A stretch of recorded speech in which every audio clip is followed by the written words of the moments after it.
Are you wanting to scale your business with digital products? I'm Becky Beach, and I've grown $1 million digital product empire that earns me passive income while I sleep, eat, and play. Join me each week as we grow our digital product businesses together. This is the Becky Beach Show.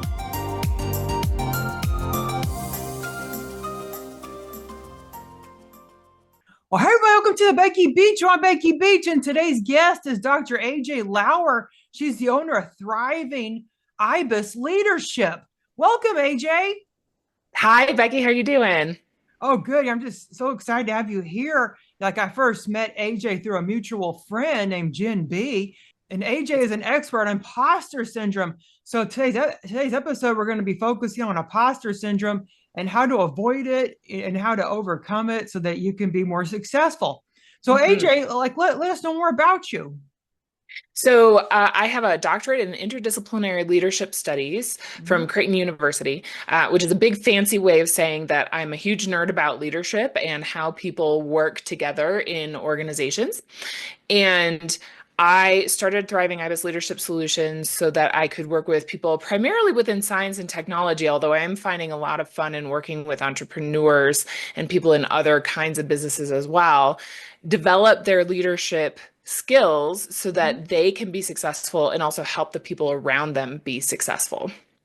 Oh yeah, that's just so awesome that there's people like you that are just so for helping others to be successful. So, or do you work with primarily women or all genders or what? I work with all genders. I primarily work with women, but I will totally work with people who are male identified if as long as they are nice people and they're interested in building their inclusive leadership skills. I'm not interested in working with anybody who's just like out there to make tons of money at the cost of other people. That's not my ideal client. Oh yeah, yes, definitely. You have to be ethical. Like Mhm. I've run across a lot of people. They're just in it for themselves. You know, they aren't willing to help people. They just say, "Oh, I just want to make as much money as I can. It's expensive. Who knows? Who knows who?" They just don't really care. Yeah. So tell us more about imposter syndrome. Does this happen a lot with clients that you take on? This happens actually, it's interesting. It's not just my clients. Up to 82% of people in the world have experienced imposter feelings at some point. And Mm-hmm. so oftentimes it gets pegged as being a women's issue or being, a minority issue for people with disabilities or LGBTQ people or whatever. But 82% of people means that there are straight, white, able-bodied people who are experiencing it as well. Oh yeah, yes. Like I've even experienced that myself. Yeah, for instance, like I was thinking maybe I should teach a course on spreadsheets, but then like who am I to teach spreadsheets? I don't have any really experience doing them. Like I have made them in the past. I'm not really an expert. So you kind of question yourself and your capabilities with this imposter syndrome. And it could affect anybody, even like experts that have been business for like 25 years like me. It doesn't matter, how much experience you have, it can still creep up on you. Would you agree? Absolutely. Yep. And actually, there's some research that shows that the more exceptional you are, the smarter you are, the more higher achieving you are, actually, the more likely you are to end up experiencing that imposter syndrome. Because the better we get at whatever it is we do, the more we understand how much we don't know about the thing it is that we do. And so that leaves more room for us to have that trouble with. Well, this is what I know, and I know that there's this much to know, and so therefore I'm not good enough to teach people about it. Yeah, but there's a secret that like people just want to be a little bit better when they take a course. They're not expecting the moon and the stars. Like they just want, just a little bit of information to get them ahead of where they were before they started. And like that's not everybody really knows. But like they want like quick wins mostly, especially during these tough economic times. People are really looking for Mhm. quick wins. And so that could really help combat imposter syndrome, I feel, because then you're like, oh, they just want like a quick win. I don't have to really teach them everything there is to know about this topic. I can just teach a specific, viewpoint of it because people are more into specific stuff right now. Would you think so? Yeah, for sure. I mean, I think there are different ways. Well, we know that there are different ways that imposter syndrome shows up for people. For some people, it is that expertise issue. So it is what we just talked about, where you think you need to know everything. For other people, it shows up as like, I need to be able to do all the things for everyone all the time. And if I make one mistake, if I drop one ball, then I'm not good enough. So That's it difficult. comes to just like that feeling of Mhm. not being good enough to do the thing, or people think I'm better than I am, is really where we see the imposter syndrome. And yeah, if you can recognize that you know just a little bit more than somebody else, or you're able to do a little bit more, help a little bit more, that can be a way that you can kind of level set what your expectations are of expertise so that you can keep moving forward. Oh yeah, like what do you who thinks is the biggest proponent of imposter syndrome? Is it mostly men or women, do you see? The biggest sufferer or the Oh, biggest oh yeah, one to yeah, the cause it in big. other I guess I people? didn't say the word right or pronounce it right. Yeah, I guess the biggest sufferer of it. Yeah, I mean, research shows that people who have minoritized identities are more likely to experience it in more intense ways. So, if you are in the gender minority in whatever space you are in, if you have a disability, if you are maybe a person of color in an all white space, you're more likely to have those imposter feelings. Part of that is just because when you enter into a space that is full of people who aren't like you, that space wasn't created with you in mind. Hmm. And so when you walk in there, you say, oh, this isn't for me. And then whatever kind of imposter you are most likely to feel is going to pop up because you're going to say, well, all the people here are smarter than I am. All the people here are doing more things than I am. All the people here have been in business longer than I have or are more successful than I am. And you start to feel those imposter feelings in whatever way that you feel like you least belong in that space. Yeah, I could definitely see that because, like, for the first 5 years when I was blogging, because I did first was I was a mom blogger, but I really wanted to make courses, but I felt like I didn't have enough experience. So it took me like 5 years to come up with my first course when I was a mom blogger. And I decided to make it on Pinterest because I was doing really well on Pinterest, but there was just so many other people doing Pinterest too. And I thought, who am I to teach Pinterest when other people have been doing it much longer, even though I was having experience doing it and getting successful. But I Yeah. didn't think I was worthy to teach hmm Pinterest when all these other people that have more experience and are even more successful than I. hmm Absolutely. Yeah, that worthiness question is one that comes up in imposter feelings a lot. Yeah, so what are some steps somebody can take, like easy steps to get over their imposter syndrome? Well, so the way that I talk about it is taking a moment to hear the voice in your head that is telling you that you are an imposter. So, really taking a quiet moment, maybe even shutting your eyes and say, I hear this voice when I don't know enough. That's one that shows up for me. I hear this voice and it says, you don't know enough to be on that stage. You don't know enough to create the course. You don't know enough to whatever. Hmm. And I picture that voice as what I call an imposter monster. So you are actually giving embodiment to this voice.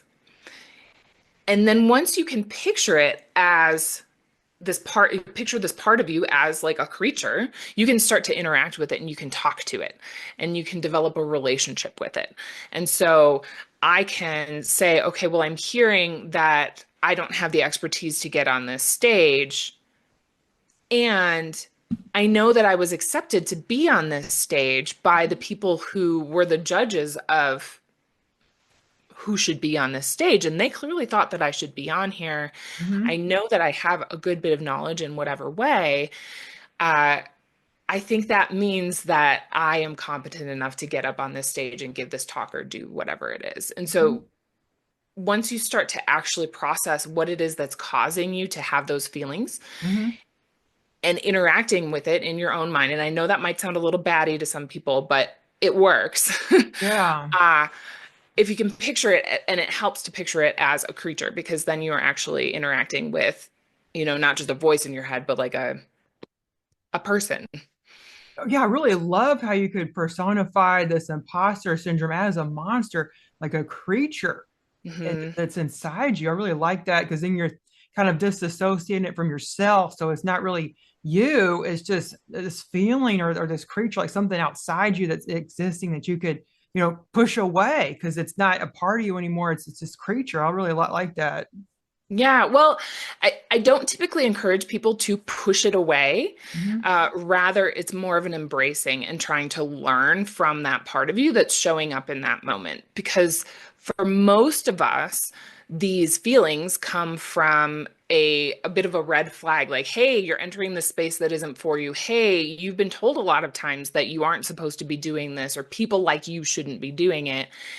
And there are reasons that you've been getting those messages. So rather than just shoving it out the door, we're taking a moment to say, okay, what can I learn from this voice that's coming up in my head? And how can I kind of change my relationship with it to be able to still do the things that are making me nervous, even as I'm getting these red flags?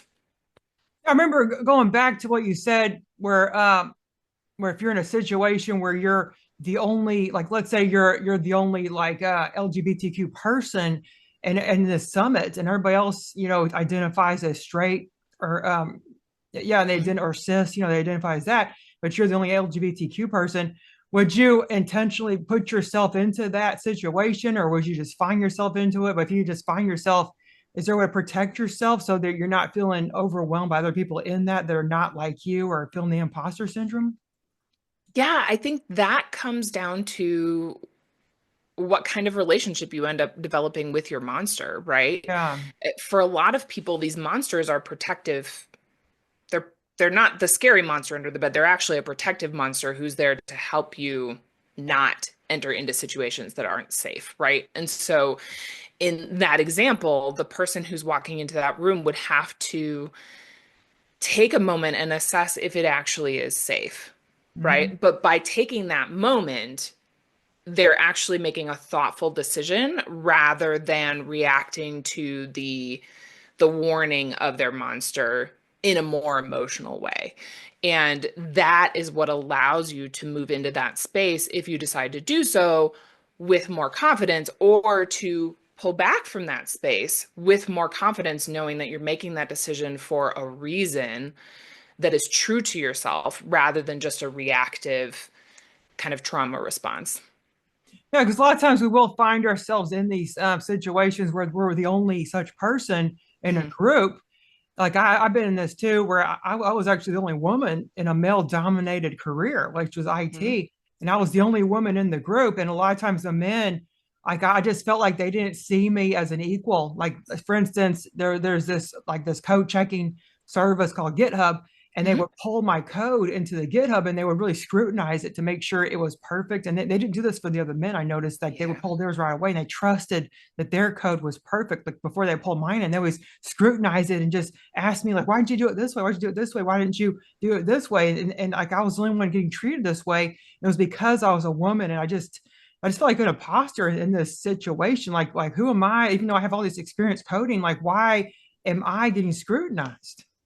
Absolutely. And that right there, you have pinpointed exactly the reason why I don't love calling it the imposter syndrome, Mm-hmm.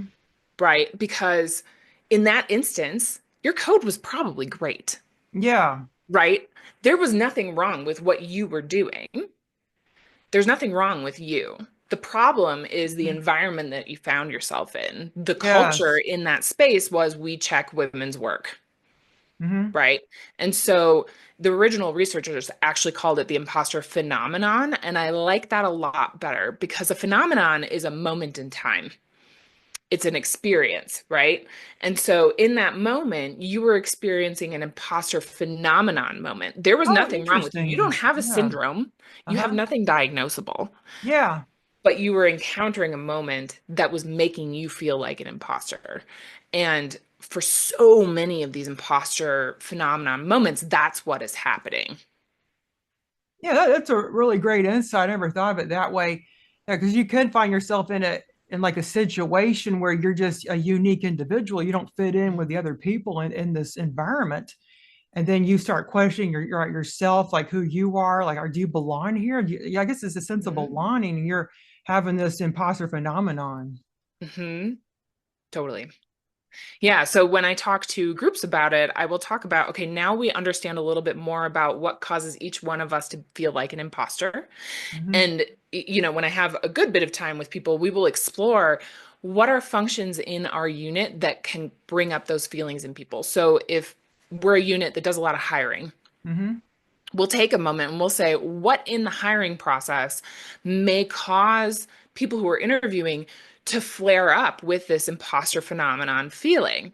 How can we mitigate the way that we are managing this process to Mhm. help people feel more comfortable, to help them see how they might belong in that space? Oh yeah, I really love that you do that for people. Like that seems very helpful. Yeah. So what is like the biggest challenge that somebody with imposter syndrome could face? Like how would they be able to get over it? Well, I think for many people, it is that the messages that they receive that make them feel like an imposter in certain situations, they've been getting their whole lives. Mm-hmm. You mentioned you worked in IT. I work with a lot of people who have roles in science and technology. And Mm-hmm. so the messages that we get in science and technology are women aren't as good at it. Mm-hmm. Maybe we get the message like there aren't even any LGBT people in science and tech, which is so incredibly not true. Yeah, that's a Uh, lot of people. but I mean, the visibility is not necessarily there, so we don't even see that they belong in that space. We might get the message that um, Asian people are supposed to be good at science and technology and math. And Yeah, so, yeah, for an Asian person who is going through school or going through their career, if they are not good at those things, they may feel like an imposter. Right. And so, the yeah. hardest thing about this is that often the reason that we have those imposter feelings is because of something that we've been hearing our entire lives.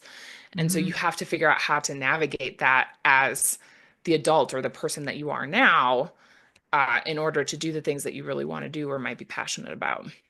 Yeah, there's lots of stereotypes that contribute to imposter syndrome, like what you're saying. Like there's Hmm. just all these like, and also there's even Black people like they're not really encouraged to go into STEM. Like I noticed Hmm. that, and that's a bad thing because they're definitely capable and they're very smart, just like anybody else. Like they should be able to go into STEM and not receive any backlash from even their peers or others. Hmm. Absolutely. Yeah. And those messages hurt all of us, right? Mm-hmm.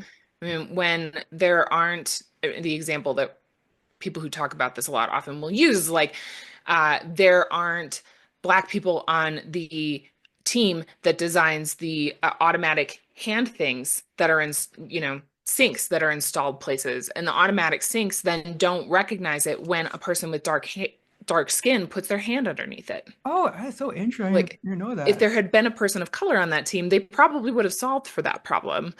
Or um like marketing teams. I just saw a marketing ad that was like any woman had looked at it, they would have been like, that is a menstrual pad. And they had it all over the place. Yeah. And it made through scrutiny, it must have been an all-male team, right? Because any Yes. woman would have looked at that and been like, you can't sell that way. Yeah, there really needs to be a diversity in these companies and on their teams because that, yeah, just to combat problems just like that. There needs to be like a very diverse amount of people that can actually, determine, oh, that wouldn't work out. I don't think that's right. Like that wouldn't appeal to that market. So it's good to have a diverse teams, I think. Hmm. Yeah, because it's good for businesses to project what their message to all different kinds of people. And if they have all different kinds of people in their own environment, in their own workplace, then I think they can get the message better to reach Hmm. different people. Like I don't know why, like I just when I heard that I was really disheartened, personally that they were doing that because that means women, won't get the same chances. Like yeah, so I was like really against that, especially in IT. Like now these companies don't have to hire women in their IT. Maybe I was like a token woman in these IT teams. I don't know. Yeah, well, I think you were probably pretty good at what you were doing. Oh Don't yeah. discount your skills. Most of the time when there is an only in a situation, they have to be way better than everybody else because they have to overcome the stereotypes to get hired in the first place. Oh yeah. So don't I discount was very yourself. I'm not going to let good. you do that, Becky. Mhm. Oh yeah. Well, I guess now I'm kind of questioning myself. Or was I only hired as a woman because I'm a woman? Is that why? Or, but I do have low. It's like doing this for like 25 years, so I definitely did know my coding. I didn't need to have some men scrutinize it. Yeah, that is unfortunately a very common story. So someone listening out there and they're thinking, yeah, I can really relate to this, but like I'm not sure if I can apply it to my real life. Like I don't know if I'm really that much of an imposter, or maybe I'm just overthinking things. Like, what would you say to this person? I would say that if you found this interesting and you resonated with pretty much any of the conversation that we're having today, it is worth learning more about imposter feelings. Like I said earlier, the imposter phenomenon impacts up to 82% of people. So in Mhm. all likelihood, at some point, most of us will have an imposter feeling at some point. Actually, I think it's funny that we keep studying the imposter syndrome, the imposter phenomenon, because with anything else, if 82% of people experienced it, we would be studying the 18% who don't, Mhm. right? Because Yeah. we're at the overwhelming majority of humans are experiencing this. So, like, what's going on with those other 18% over there? That's what I'm curious about.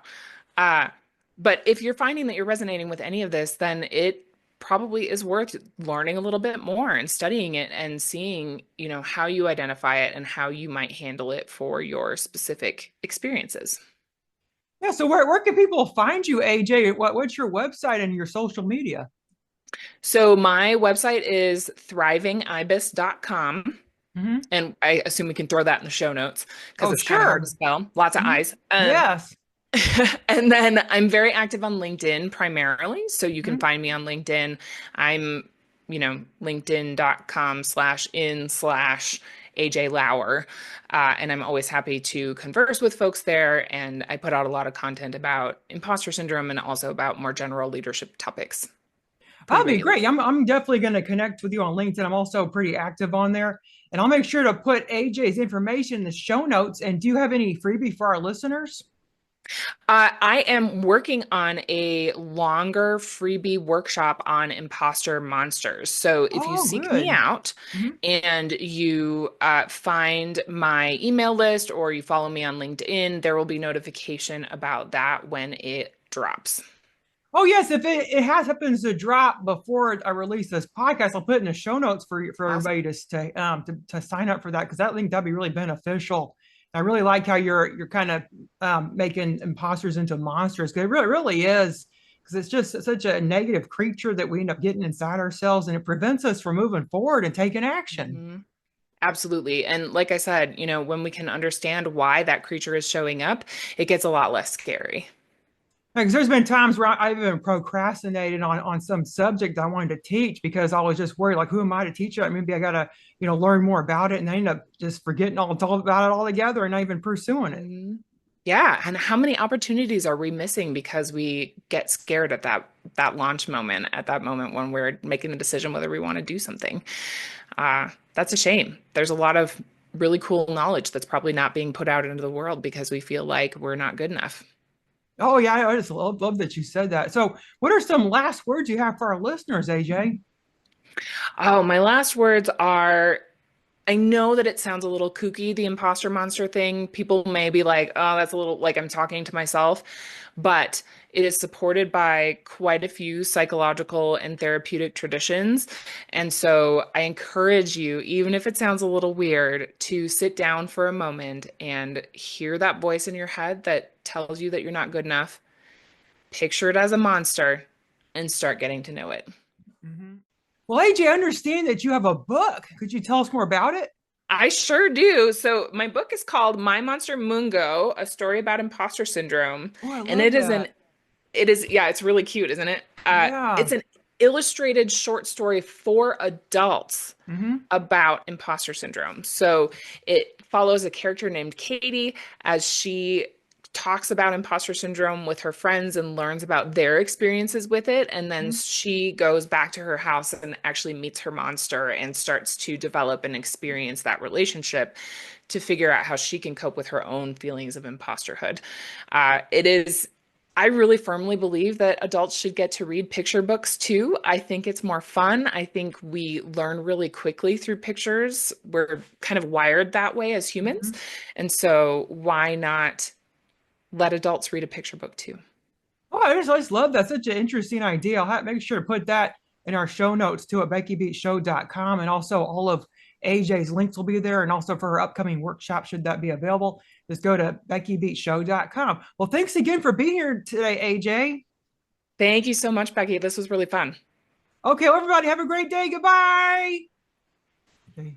Thanks so much for listening to the Becky Beach Show. Please check out the show notes at beckybeachshow.com and my membership, businessbeachclub.com, to start and scale your own digital product business. Have a great day. See you next time on the Becky Beach Show.